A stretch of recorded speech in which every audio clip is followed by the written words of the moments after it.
আসসালামু আলাইকুম।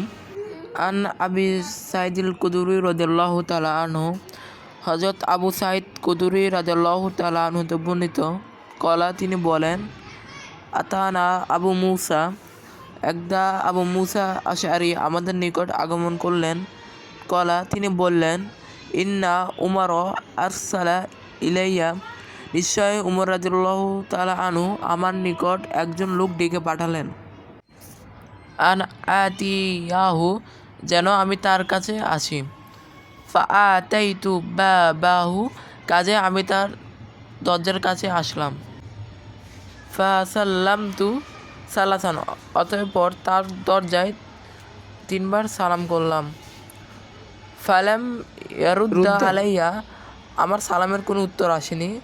ফারাজাতু, তাই আমি ফিরে আসলাম।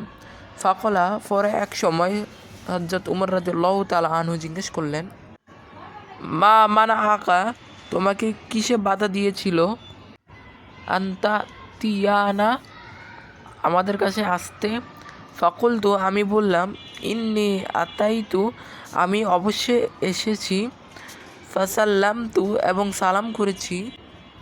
আলা বাবিকা সালাসান, আপনার দরজায় 3 বার।